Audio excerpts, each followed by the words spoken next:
Bonjour, je suis le Dr Emmanuel Danco, je suis maître de conférence praticien hospitalier au CHU de Bordeaux. Le syndrome d'apnée, c'est un trouble respiratoire du sommeil qui est caractérisé par des épisodes de collapsus complet, c'est-à-dire des apnées, ou partiels, c'est-à-dire des hypopnées, des voies aériennes supérieures au cours du sommeil. D'une manière générale, il faut demander à nos patients comment ils dorment. C'est tout à fait anormal de se réveiller le matin en ayant la sensation de ne pas avoir eu un bon sommeil. On peut demander aux patients certains signes et symptômes très évocateurs du syndrome d'apnée. Il y en a certains qui vont avoir lieu la journée et d'autres pendant le sommeil. Pendant le sommeil, le signe le plus évocateur, c'est les ronflements quasi quotidiens et relativement forts. Le signe le plus évocateur la journée, ça va être la somnolence, le fait d'être somnolent, également la fatigue, les maux de tête au réveil. Très souvent, le bruxisme du sommeil est associé au syndrome d'apnée du sommeil.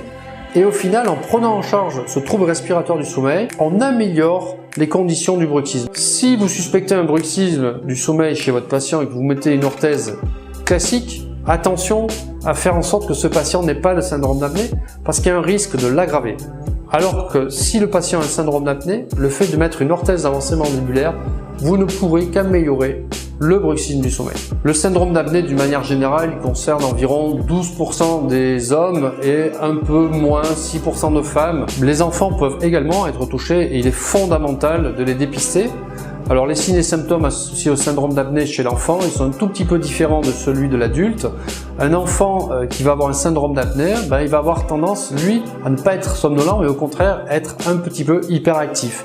C'est un enfant qui va également être un peu renfermé sur lui-même, qui va être un petit peu taciturne, qui va avoir des cernes, qui va parfois bâiller, qui peut avoir ce qu'on appelle de l'énurésie, il se fait pipi au lit par exemple, il peut aussi grincer des dents lors du sommeil, avoir un bruxisme du sommeil. Tout ça, c'est fortement associé à la présence d'un syndrome d'apnée.